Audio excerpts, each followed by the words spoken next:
Shalom. Devosi Rut pasal yang kedua, ayat 1 sampai yang ke-7, demikian firman Tuhan. Naomi itu mempunyai seorang sanak dari pihak suaminya, seorang yang kaya raya dari kaum Elimelek, namanya Boas. Maka Rut perempuan Moab itu berkata kepada Naomi, "Biarkanlah aku pergi ke ladang memungut bulir-bulir jelai di belakang orang yang murah hati kepadaku." Dan sahut Naomi kepadanya, "Pergilah anakku." Pergilah ia, lalu sampai di ladang dan memungut jelai di belakang penyabit-penyabit. Kebetulan ia berada di tanah milik Boas yang berasal dari kaum Elimelek. Lalu datanglah Boas dari Betlehem. Ia berkata kepada penyabit-penyabit itu, "Tuhan kiranya menyertai kamu." Jawab mereka kepadanya, "Tuhan kiranya memberkati tuan." Lalu kata Boas kepada bujangnya yang mengawasi penyabit-penyabit itu, "Dari manakah perempuan ini?" Bujang yang mengawasi penyabit-penyabit itu menjawab, "Dia adalah seorang perempuan Moab. Dia pulang bersama-sama dengan Naomi dari daerah Moab."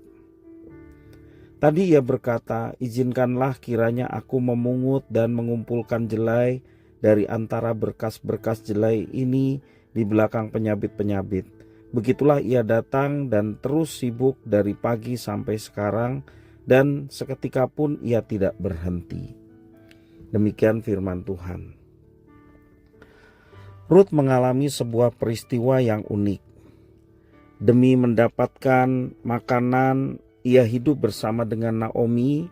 Ia siap berlelah-lelah mencari sisa-sisa bulir gandum yang terseser di sebuah ladang. Ladang itu milik siapa? Rut pun tidak tahu sebelumnya. Baru ketika ia bertemu dengan Boas, tahulah Rut bahwa ladang itu adalah milik Boas. Kalimat yang menarik di ayat yang kita baca pada hari ini adalah di dalam ayat yang ketiga. Dikatakan kebetulan ia berada di tanah Boas. Rut tidak merencanakan sebelumnya untuk pergi ke ladang Boas. Rut hanya mencari belas kasihan di ladang seseorang agar diizinkan memungut ceceran bulir gandum. Itu saja rencana awal dari Rut. Bagi kita, tentu ada banyak hal yang terjadi secara kebetulan di luar rencana kita. Begitulah mungkin kita melihat tentang peristiwa yang dialami oleh Rut. Siapa yang menyangka jika akhirnya Rut menjadi istri Boas? Namun seperti apapun perspektif kita tentang sebuah peristiwa, apa yang nampak sebagai kebetulan, ternyata bagi Tuhan tidak ada yang kebetulan. Tuhan sedang bekerja di balik kebetulan menurut kita. Tuhanlah yang menempatkan Rut dalam ladang Boas, bahkan berjumpa dengan Boas secara langsung.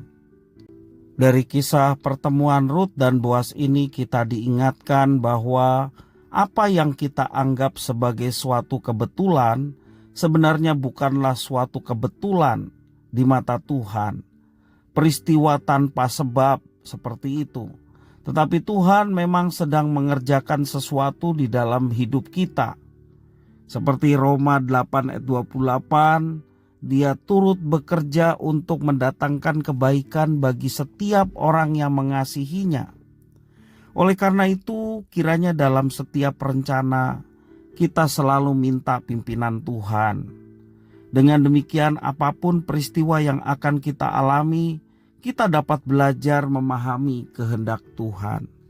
Jangan kita bertindak sendiri, jangan kita tidak melibatkan Tuhan sebagai orang percaya. Libatkanlah Tuhan dalam setiap rencana kehidupan kita.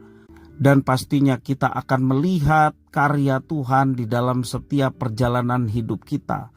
Bahkan di saat kita tidak menyadarinya pun, Tuhan bekerja untuk kebaikan bagi setiap yang mengasihinya. Jangan sampai kita lepas dari kasih Tuhan. Jangan sampai kita bersandar dengan pengertian kita sendiri. Tetapi marilah kita tetap bersandar di dalam kehidupan kita kepada Tuhan yang berkuasa, maka kita akan betul-betul mengalami kebaikan Tuhan dalam kehidupan kita setiap hari. Tuhan Yesus memberkati.